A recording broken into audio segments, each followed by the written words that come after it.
Hey there, YouTubers. I'm going to make this one be a spooky ball, mainly because we're going to go inside, to the extent possible in still photography, into kind of a spooky ball. This is the episode about the Inflatable Planetarium. Now, Joe Clinton is someone I met in several venues relating to people who studied Buckminster Fuller stuff kind of getting together. Thanks to CJ and Russ Chu and others, we had some organized meetings. People came from as far away as Japan. We learned a lot from each other. Applewhite was there sometimes. Other times, that's when I met Bob Gray the only time, and that I can remember, and to date. And what else? Who else? Lots of people, right? This was East Coast mostly. So I just wanted to say that one of those guys was Joe Clinton, and he had a real passion for planetariums. And actually, the first geodesic dome, or the dome idea, a lot comes from wanting to do the night sky and do a planetarium in a decent sized hemisphere where you're looking up and you see the sky the way we would project it then.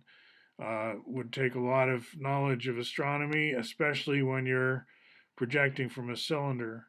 What I'm showing on the screen now is how I get some value from academia.edu. I can figure out kind of what's going on in some of these channels in the philosophical literature that I sort of started to read in university, but developed a taste for. It's kind of like beer or coffee or whatever.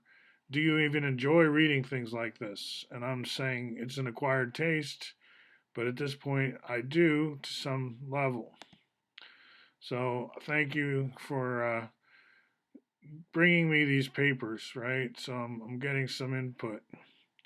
And I don't read a lot of different languages. I'm not really that scholarly in that sense, right? Now, for those of you coming to my channel looking for Python, it's like, when do I ever talk about Python? Take a look at context managers in Python, a use case. I would say that's a good example of a pure Python. Now, when I give a class, when I'm actually doing this, like maybe via one of those online delivery systems, then we'll stick to this one topic maybe. Python and its nearest neighbors. But when I'm doing my own channel, I tend to bounce around in a bigger radius that involves inflatable planetariums. So this is in a house, so a nice house. Usually this is the living room, right? But because of the property being rented out, it's in a state where there is no furniture, and this would be the perfect time to blow up this, inflate this planetarium, and that's what's happening here. And the owner of this demo model used to travel all over the place, from museums to schools, and set these up in gymnasiums. And as someone interested in Asylum City and education, caravans, the whole Bismo idea of caravanning sort of circus mobiles that have things like this, right? We go to a school and we set up with two or three different immersive exhibits and something and then move on, right? So those are not speakers. I know they look like it. Those discs, those are actually cylinders stuck into their cases, and when you pull them out on a platen, you put them on what's kind of like a record player or a turntable, and a small bright light will shine through them as they turn slowly, and they're projected in such a way that they go to the hemisphere and give the night sky. So again, here we are outside the convex appearance of our inflatable. You have to crawl in through that tube. So it's like a tunnel that you come in through. There's the tunnel emerging into, it's like a chamber of the heart, doesn't it look like?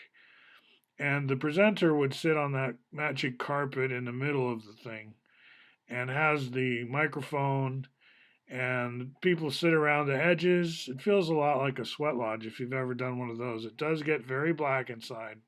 You don't want pinpricks. You don't want sneak light coming through. He's presenter. The presenter was very sensitive to any other kind of light coming from any device. So you probably would rather not take a device in. Your camera will not do it justice. Now, I took these pictures after the show to sort of give you a sense of what the cylinders look like, at least. So, against the hemisphere, these would cover a goodly portion of the night sky as projected. But I'm actually taking a picture of a cylinder that sits upright on the turntable, right? So, to go backwards a couple slides, just to show you again, that's the turntable I'm talking about. So picture kind of like a lampshade, a cylinder-shaped project screen going around a light there, and that's what it looks like from the outside. So that would shine up on the interior surface of the Starlab planetarium. So the idea that even if you are in an outdoor school, right? Like I've been talking about my Oregon site with the horses under the night sky. You can see the Milky Way every night, more or less, unless it's overcast. So there's a very good clear view of the night sky. So would you still want a planetarium? Absolutely. In fact, the thing would be to go in and get these kind of lectures and then go out and see what you can see, right? And then back in again. And because they're warm inside, that's all the more reason. You want to get in and maybe get more snuggly, like warm up a bit, and then go out into a colder environment. That could be what's going on, right? I'm just sketching a picture of how you would still want to get these for an outdoor school. In fact, they're perfect outdoors and indoors, I assume. Probably they're better inside of a large gym like structure. You don't want these going in the howling wind or anything. They're not designed for that.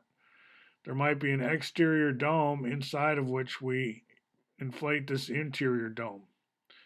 So there's a lot of designs that could still be tried here. Anyways, a privilege to get to watch the show. There were some kids there, and to think of this as a lifestyle, going around and doing 4 or 5 of these shows a day, yes, I can see where it would be somewhat grueling, and you can fit like 30 little kids in there at once, up to, right? We weren't anything close to that, but can imagine, right? Quite an interesting way to share the universe indoors. All right, thanks to everyone who made this possible, and we'll see you next video.